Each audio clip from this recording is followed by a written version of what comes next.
오늘은 9월 셋째 주일이며 또 창조절 세 번째 주일입니다. 오늘 보면은 예수님이 나병 자 10명을 치유하신 사건입니다. 근데 오늘 이 10명의 나병 환자가 오늘 성경 말씀은 어디에 거하고 있는지를 굉장히 구체적으로 밝혀주고 있어요. 그래서 11절에 보면 이 경계 지역에 머물고 있음을 보여주고 있는 것이죠. 사마리아와 갈릴리 경계 지역에.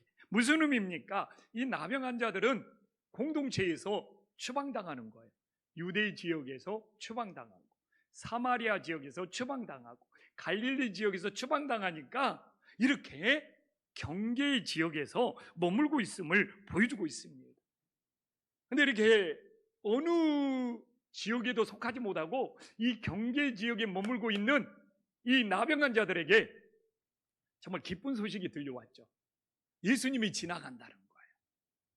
그런데 놀라운 것은 이 10명의 나병 환자가 예수님이 오신다는 소식을 듣고 출발은 모두가 동일히 했습니다. 그래서 오늘 12절에 보면 예수님을 만나는 출발은 동일했는데, 아니 이게 결과가 17절에 보지만 10명의 결과가 다르게 나오고 있네요.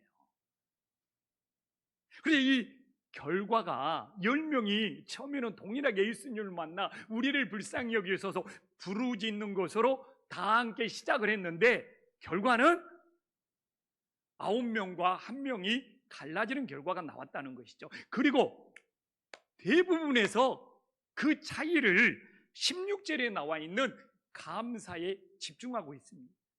감사 중요한 거죠. 그래서 오늘 본문을 보면 이 본문에 대해서 다 감사가 주제가 되어서 감사해야 된다고 집중적으로 설교하는 본문이 되어버렸습니다. 그러나 저는 분명히 언급합니다. 이 본문은 감사보다 더 중요한 것이 있어요.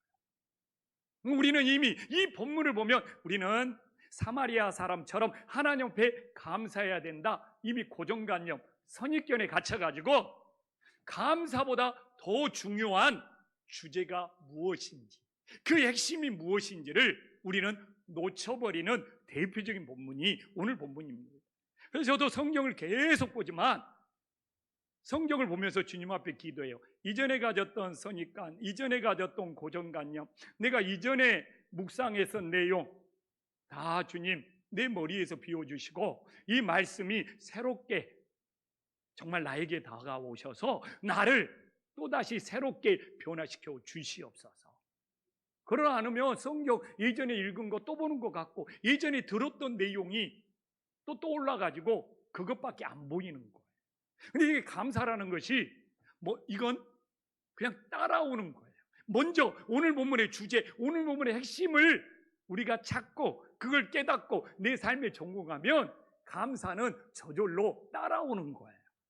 그래서 도대체 오늘 본문이 우리는 지금까지 감사가 주제인 줄 알고 들었는데 이 감사보다 더 중요한 주제가 뭔지, 핵심이 뭔지 그걸 알면 감사는 안 할래야 안 할 수가 없게 되어버리는 거예요.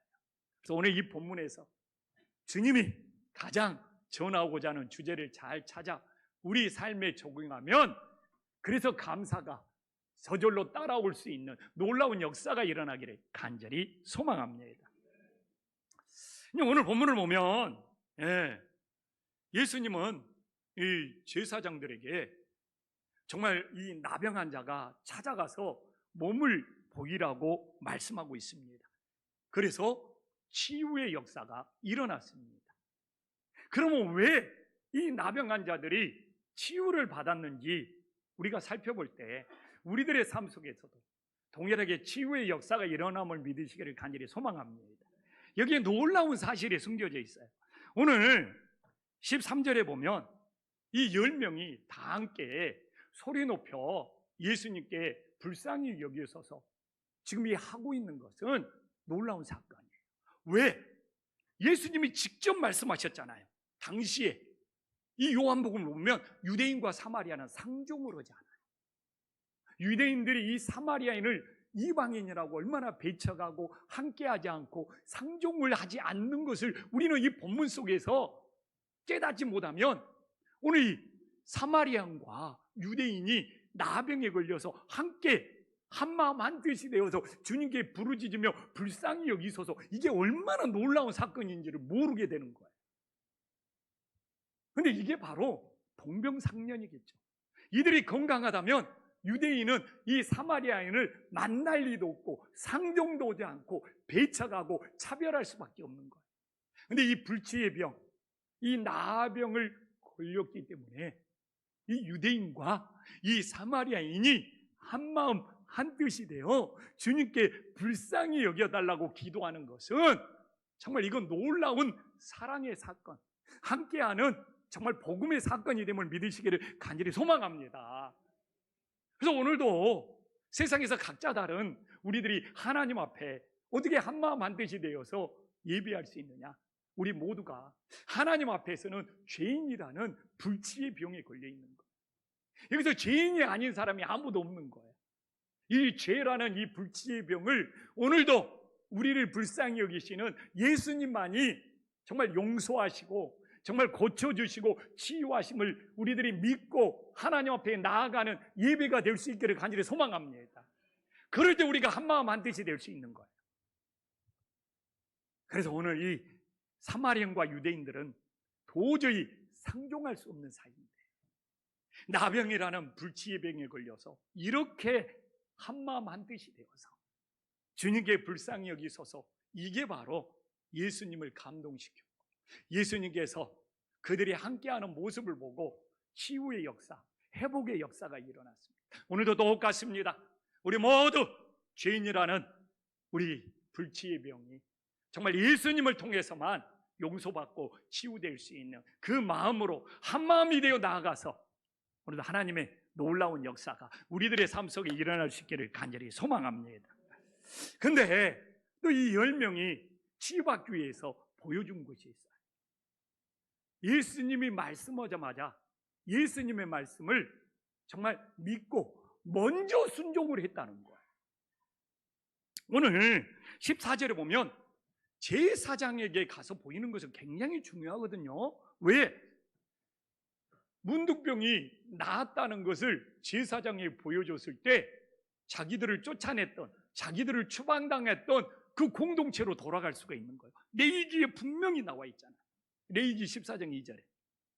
그런데 제사장에 가려면 자기 문둥병이 나았다는 확증이 있어야지 제사장에게 찾아가서 몸을 보이고 이제 공동체로 다시 돌아가서 헤어졌던 가족들을 만날 수 있잖아요. 근데 이들은 예수님의 말씀을 듣고 먼저 순종을 해버린 거예요. 그래서 많은 분들이 묻습니다. 목사님, 제가 순종을 했는데 하나님이 왜 응답을 안 하시죠? 우리는 그 순종이 먼저 한 순종이냐, 아니면 정말 주저하거나 고민하거나 계산하거나 나중에 한 순종이냐, 이건 엄청난 차이가 있는 거예요. 이들은 그냥 예수님의 말씀을 믿고 먼저 순종을 했기 때문에 이런 놀라운 치유의 역사가 일어났음을 믿으시기를 간절히 소망합니다. 그래서 우리가 14절을 다시 한번 봐보지만 이들은 제사장들에게 가다가 깨끗함을 받는 치유의 역사가 일어난 거예요. 그런데 저는 순종도 다 질의 차이가 있다. 주님의 말씀을 믿고 내가 먼저 순종하는 거냐, 나중에 순종하는 거냐, 이건 정말 질적인 차이가 있는 거예요. 그래서 우리가 진짜 순종을 통해서 하나님의 능력이 나타나기 위해서는 하나님의 말씀을 믿고 먼저 순종해서 오늘 이 나병 환자 10명처럼 놀라운 역사가 일어날 수 있기를 간절히 소망합니다. 근데 또한 놀라운 것은 무엇입니까? 말씀을 믿고 먼저 순종을 하면 예수님도 유대인이나 사마리아인이나 이방인을 차별하지 않고 치유해 주시는 놀라운 역사가 일어나는 거예요. 이게 굉장한 메시지입니다. 당시에 유대인들이 사마리아인을 얼마나 배척하고 심지어는 사마리아인은 하나님이 그들을 버렸다 이렇게 생각을 합니다. 근데 오늘 주님의 말씀을 믿고 먼저 순종을 하면 주님께서 유대인이든 사마리아인이든 이방인이든 다 치유해주는 놀라운 역사가 일어난다. 하나님만 믿으면 하나님은 차별 없이 그들을 사랑하는 놀라운 역사가 일어난다는 이 메시지를 전해주고 있는 거예요. 그래서 제가 목회를 하면서 예수님을 닮아간다는 것은 무엇입니까? 우리 모든 성도님들을 제가 차별 없이 대하고, 차별 없이 사랑하고, 차별 없이 정말 이 한신교회 공동체를 이루어가는 것이 제가 정말 예수님을 닮아가는 소중한 사역이 되는 거예요. 어떻게 보면 나라고 감정이 없겠습니까? 그러나 정말 내가 예수님을 닮아간다는 것은 나의 모든 사적인 감정이 있지 않습니까? 이걸 십자가에 못 박고 우리 모든 성도님들을 정말 차별 없이 만나고 차별 없이 섬길 수 있는 것, 그것이 내가 예수님을 닮아가는 것이죠. 뭐 누구를 사랑하네, 뭐 누구를, 근데 거기에 차별이 생겨버린다. 내가 누구에게는 마음이 더 가고 누구에게는 마음이 덜 가버리는 일이 생긴다면 그건 예수님을 닮아가는 것이 아니죠. 그래서 늘 기도합니다. 제가 목회자로 예수님을 닮아간다는 것, 우리 성도님들을 차별 없이 섬길 수 있는 마음. 그래서 우리 김포한식교회는 정말 차별이 없는 교회, 이게 저는 사랑의 공동체를 이루는 열쇠고, 그 베이스가 있어야지 그 위에 모든 것들이 더해지는 역사가 일어난 거예요. 그리고 우리 옆 사람하고 한번 인사 나눌까요? 우리 교회는 차별 없이 사랑합니다. 이런 인사할 때는 좀 웃으면서 오세요. 아니 무뚝뚝하게 그냥 인상 쓰고 차별 없이 사랑합니다 그러면 깜짝 놀리잖아요. 이럴 때는 좀 환하게 웃으면서. 그러면 오늘 제가 시작하면서 그런 이야기를 했잖아요. 이들이 시작도 똑같았고, 그리고 제사장에 가서 치유받는 과정도 똑같았어요. 근데 결과가 다르네요. 9명의 유대인이 돌아오지 않았어요. 오늘 이게 아주 중요한 문제지 않습니까? 왜 9명의 유대인은 돌아오지 않았습니까? 오늘 13절에 나와 있지만 이들은 불쌍히 여김을 받아서 14절, 15절에 보면 치유받고 회복의 역사가 일어났어요. 근데 문제는 무엇입니까? 불쌍히 여기는 마음이 없는 거예요.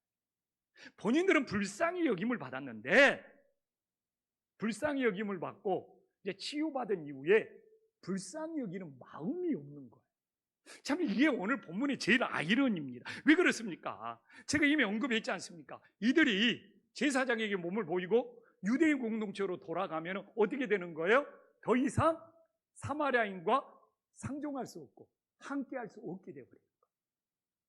이건 개인적인 문제도 있지만 그 당시 유대인 공동체의 구조적인 문제.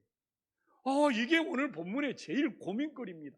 아니 나병일 때는 동병상련의 마음으로 사마리아인과 상종하고 함께하면서 서로 사랑을 나눴는데 오히려 치유되고 오히려 회복되고 오히려 고침받고, 그래가지고 제사장에게 몸을 보이고 유대인 공동체로 돌아갔는데, 이제 유대인 공동체로 돌아가니까 더 이상 사마리아인을 상종할 수도 없고 함께할 수도 없고 어울릴 수도 없는 이 엄청난 모순에 갇히게 되는 것을 오늘 본문에서 우리들에게 보여주고 있습니다. 그래서 신앙이라는 것이 정말 우리들이 불쌍히 여김을 받은 고난의 시절이 있으면 그 고난에서 회복된 이후에도 그 불쌍히 여기는 마음을 잊어버리지 않는 것이 고난의 유익이 되는 것이죠. 그런데 오늘 본문을 보면서 진짜 나병 환자 유대인 9명이 고침을 받고 회복을 했어요. 그리고 유대인 공동체로 돌아갔어요. 근데 더 이상 이 사마리아인과 상종될 수 없고 함께할 수도 없다. 이 고난이 진정한 유익이 되었는지. 그래서 우리가 고난에서 치유되고 회복되고, 또 우리가 질병이나 또 많은 것들에서 고침받고 회복되고 정말 원래대로 돌아온 것도 중요하지만 그것을 어떻게 고난을 유익으로 만들 수 있을까? 이건 진짜 숙제가 되는 거예요. 이들이 정말 나병 때 그들과 사마리아인과 함께 어울렸다면, 이 나병에서 치유받은 이후에도 사마리아인과는 우리가 정말 다를 바가 없고 모두 다 주님께 사랑을 받는다, 이렇게 나갔다면 벽도 허물면 길이 되잖아요. 뭔가 좀 작은 새로운 변화를 가져왔을 텐데 단지 원래대로만 돌아가 버려서 다시 벽이 생겨버리는 이 안타까운 걸 보면서 오늘날도 우리가 아버지 앞에 나와서 치유도 받고 회복도 받지만 그게 단지 우리 유대인의 9명처럼 원래대로 돌아가는 것으로만 끝나버린다. 우리의 고난이 어떻게 유익이 될 수 있는지 예수님은 큰 물음, 큰 숙제를 우리들에게 던져주고 있습니다. 우리의 치유, 우리의 회복, 원래대로 돌아가 버리는 것만 끝나지 않고 그 고난이 유익이 되어서 이 벽이 허물어져서 새로운 길을 정말 걸어갈 수 있는 그 틈이라도 만들 수 있는 놀라운 역사가 일어나기를 간절히 소망합니다. 또 한번 봐보십시오. 자기가 치유는 받았습니다. 근데 자기 자신을 치유해 준 분이 누구인지 관심이 없었어요. 그렇지 않습니까? 나병에서 치유받는 거에는 엄청 관심이 있었는데 정작 치유받고 나서 나를 치유해 주신 분이 누구지? 관심이 없었기 때문에 돌아가지 않는. 오늘 13절 봐볼까요? 다시 한번. 그들이 치유받을 때 예수님을 뭐라고 부르고 있습니까? 예수 선생이요. 이렇게 불러가지고 치유는 받을지 몰라도 뭘 못 받습니까? 구원을 받을 수가 없는 거예요. 여러분 우리 성도님들 아십니까? 가룟 유다가 예수님을 3년 동안 따르면서 선생님이라고 불렀지만 주님, 구주, 주여 한 번도 가룟 유다는 부르지를 않았습니다. 오늘도 우리가 아버지 앞에 나와서 예배를 드리지만 내가 믿는 예수님이 누구이냐는 굉장히 중요한 거예요. 가끔 가면 그런 이야기를 하는 분도 있잖아요. 교회 가면 목사님이 뭐 좋은 말도 들려주고 뭐 그게 뭐 나쁘지는 않으니까 그런 좋은 말을 들려주는 선생님 정도로 예수님을 믿어서 뭐 그래도 사랑의 주님이니까 고쳐주고 회복될 수는 있지만 구원의 역사는 일어나지 않는다는 것이죠.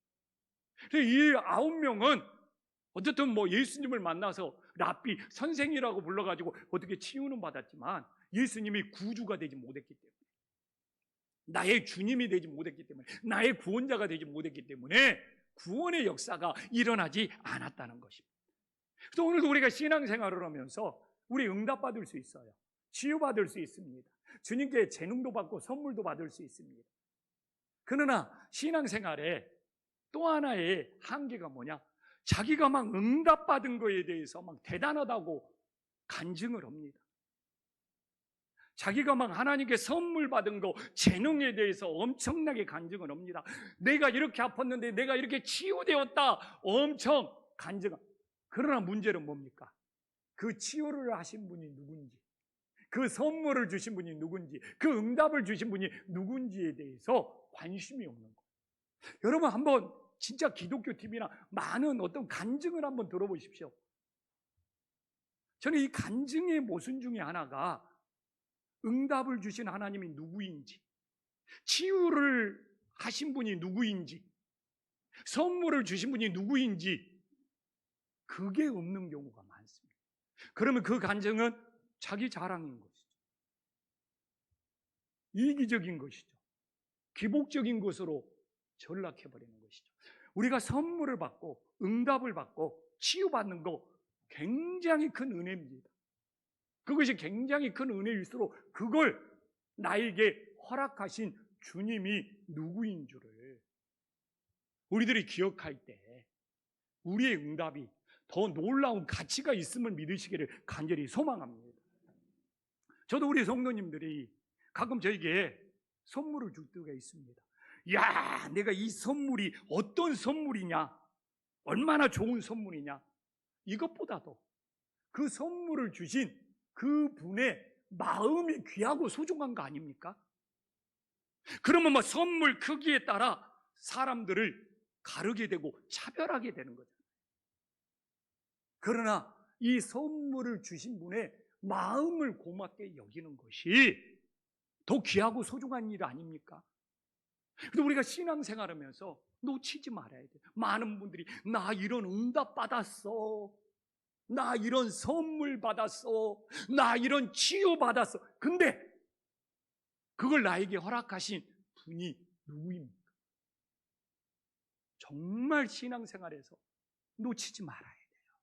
근데 오늘 봐보십시오. 9명의 나병 환자들, 그렇게 놀라운 치유를 받았지만, 그리고 유대 공동체 가서 내가 나병에서 치유받고 이렇게 돌아왔다고 얼마나 간증을 했겠습니까? 그러나 나를 치유하신 분이 누구인지 관심이 없으니까 예수님께로 돌아오지 않는 이 안타까운 상황이 발생하고 있음을 우리들이 다시 한번 깨달으시기를 간절히 소망합니다. 또 한번 봐보십시오. 이 유대인들이 이제, 유대인들은 돌아오지 않았지만 사마리아인은 돌아왔단 말이에요. 오늘 15절에 사마리아. 근데 왜 사마리아인이 돌아왔습니까? 사마리아인은 제사장이 없는 것입니다. 유대인은 어렸을 때부터 제사장, 성전에 가서 제사장과 함께 제사 드리고 예배 드렸지만, 사마리아인, 이방인, 우리에게는 제사장이 없는 거예요. 그런데 이 사마리아인은 누가 제사장? 예수님을 제사장으로 믿고 돌아온 거예요. 그래서 히브리서에서는 구약까지는 사람이 제사장이었고 이 제사장은 바뀌지만 예수님이 오신 이후에 진정한 대제사장은 예수 그리스도 한 분밖에 없고, 이 대제사장 예수 그리스도가 우리의 죄를 속죄해 준다는 것을 얼마나 강조하는지 모릅니다. 그래서 사마리아인은 오히려 과거에 매이지 않기 때문에 예수님을 진정한 대제사장으로 믿을 수밖에 없는 거예요. 이 사마리아인에게 대제사장은 예수님이 되는 거예요. 이 히브리서 4장 14절에도 얼마나 분명히 나와 있습니다.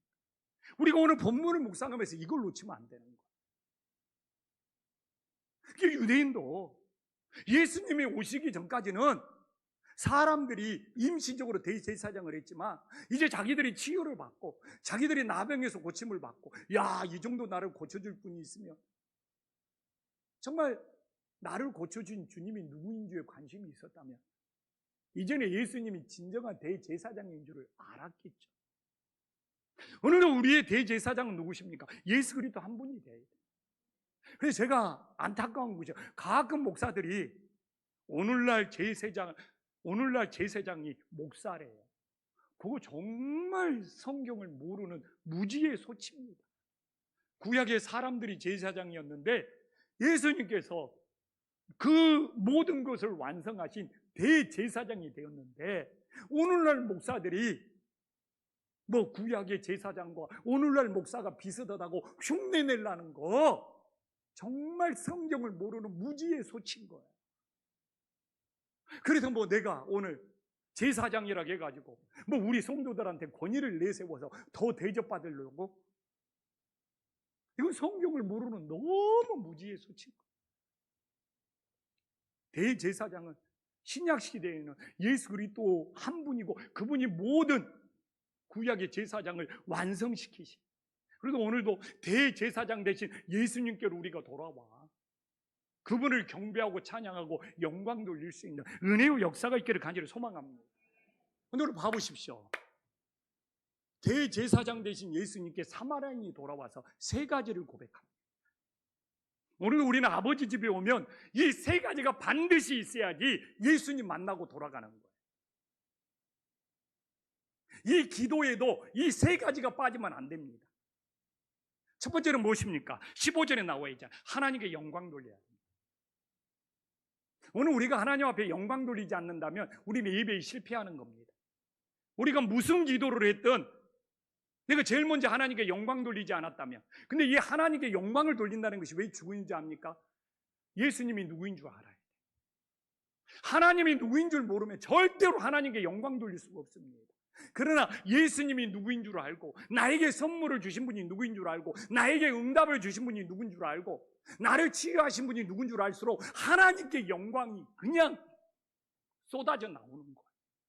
나는 왜 하나님께 영광을 못 돌립니까? 목사님, 난 하나님께 영광이 잘 안 나와.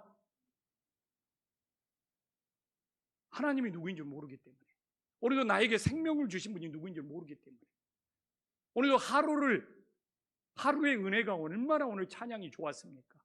오늘 하루의 은혜를 주신 분이 누구인지 몰랐기 때문에, 관심이 없기 때문에. 그래서 오늘 어떻게 보면 감사보다 더 중요한 것이 하나님께 영광이에요. 그 다음에 두 번째는 무엇입니까? 16절에 나오잖아요. 하나님께 영광 돌린 사람은 겸손히 하나님 앞에 엎드려질 수밖에 없어요. 하나님께 영광 돌리면서 하나님을 높이는데 자신을 높이고 자신이 교만해질 사람이 누가 있습니까? 연쇄작용이지. 그러나 하나님이 누구인 줄 모르고 나 이렇게 응답받았네, 나 이렇게 치유받았네, 이것만 내세운 사람은 절대로 예수님 앞에 겸손히 엎드릴 수가 없습니다.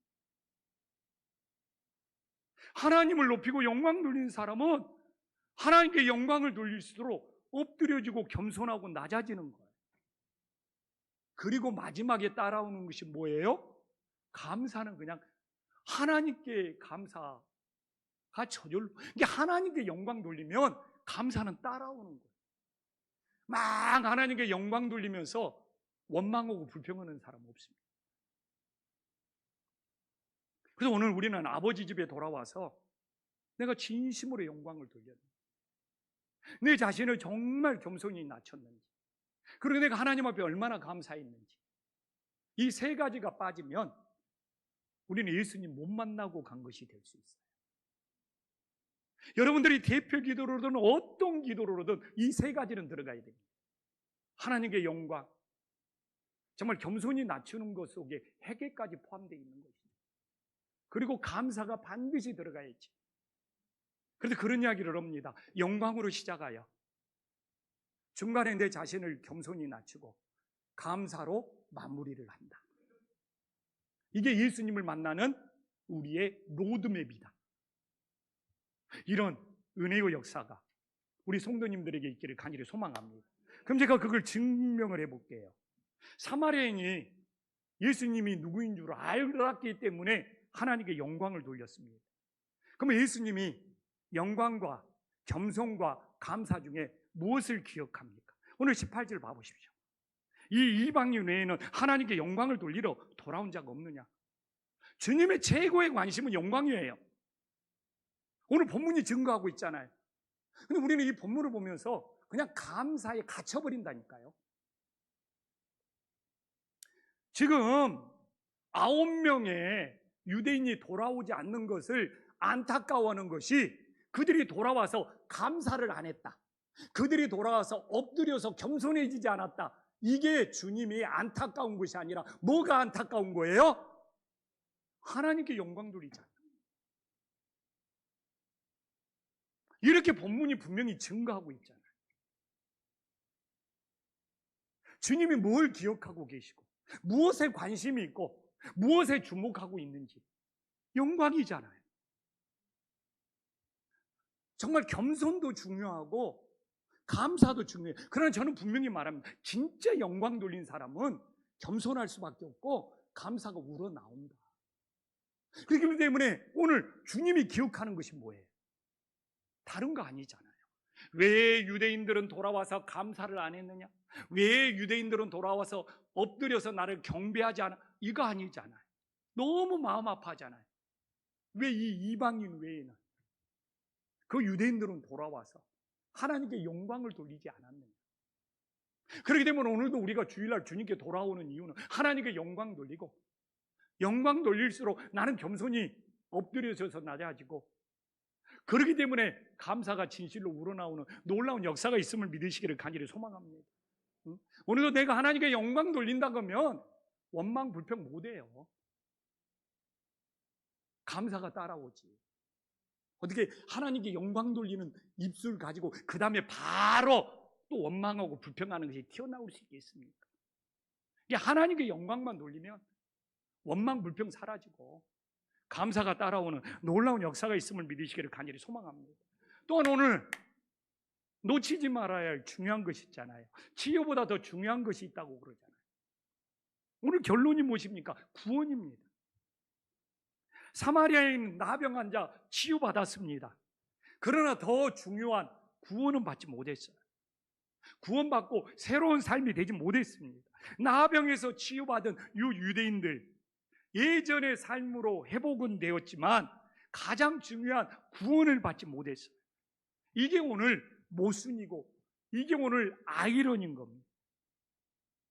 그래서 우리가 고난에서 회복되는 것만큼, 고난에서 우리들이 치유되는 것만큼 더 중요한 것은 구원의 역사가 일어나야 된다는 겁니다. 사실 코로나 이후에 한국교회 상황이 비슷비슷합니다. 얼마나 비슷한지 압니까? 오후 예배는 다 사라지고 그냥 모든 교회가 일부 예배 숫자가 많아졌어요. 그래서 나는 우리 교회만 그런 줄 알았어요. 근데 금요일날 시찰에 가보니까 정말 다 모든 교회가 일부 예배 숫자가 많아졌대요. 오후 예배는 다 사라지고. 그래서 한국교회 발목을 잡는 것이 뭔지 압니까? 코로나 이전으로 돌아가자는 거예요. 코로나 이전으로 해보고자 하는 거예요. 근데 저는 이게 맞는 말 같지만 우리의 변명, 우리의 핑계, 우리의 합리화. 그래서 기도해 봤어요. 이 말씀을 준비하면서 주님이 진짜 원하시는 뜻은 김포한신교회가 코로나 이전으로 돌아가서 뭐 밥도 먹고 뭐 교제도 잘 그걸 원하실까? 코로나 이전으로 돌아가면 교회의 모든 문제가 해결이 될까? 코로나 이전으로 돌아가면 막 사랑이 넘칠까? 그럼 우리가 코로나 이전에 막 밥을 먹고 막 행사를 했을 때 우리 교회가 막 사랑의 공동체로 막 그게 막 흘러 넘쳤을까?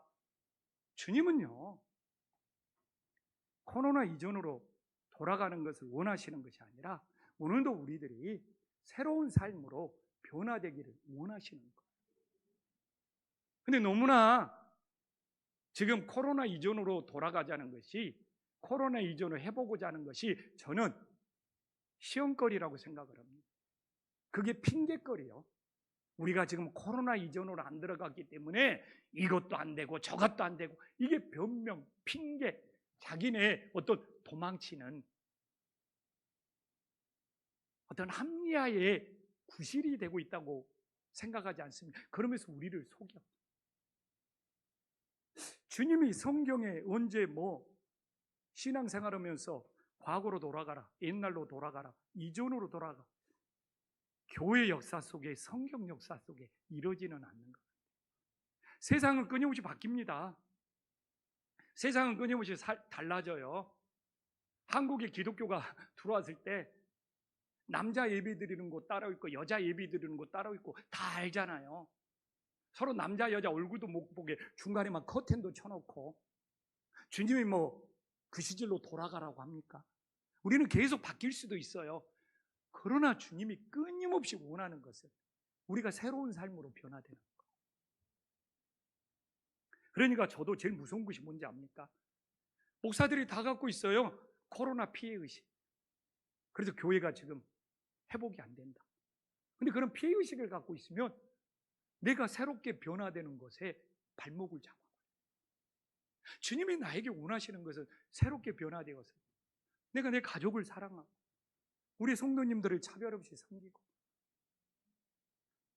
내가 정말 세상 유혹 시험 이기면서 올바르게 목회하는 것을 주님이 원하실 텐데. 그러니까 많은 분들이 코로나 피해의식뿐만 아니라 신앙생활하다가 상처받고 피해의식이 생기잖아요. 저는 충분히 그럴 수 있다고 이해를 해요. 근데 문제는 뭐냐? 그것 때문에 내가 새로운 삶으로 변화가 안 돼.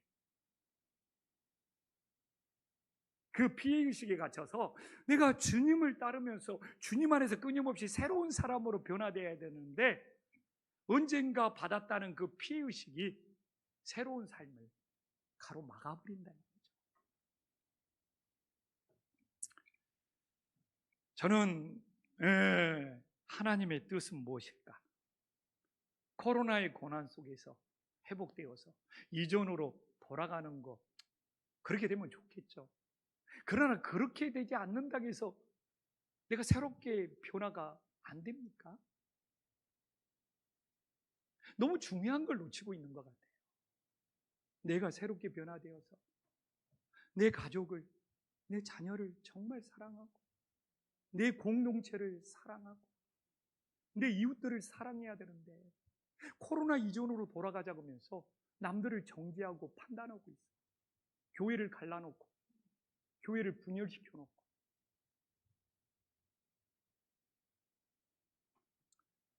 한번 좀 오늘 본문을 기존의 고정관념에서 좀 탈피해가지고 정말 유대인의 9명이 회복됐지 않습니까? 원래대로 돌아갔지 않습니까? 그러나 그게 또 다른 벽을 만들어버렸잖아요. 정말 우리는 회복도 중요하고 코로나 이전으로 돌아가는 것도 중요하지만 그게 만병통치약이 아니라는 걸 깨닫고 정말 우리가 앞으로 나아가면서 새로운 삶으로 변화되는 것을 우리가 붙잡지 않냐면 정말 교회는 더 침체될 수밖에 없고 우리가 새로운 삶으로 끊임없이 변화되려고 했을 때 정말 주님의 사랑 속에 우리 교회는 다시 한번 부흥하는 놀라운 역사가 일어남을 믿으시기를 간절히 소망합니다.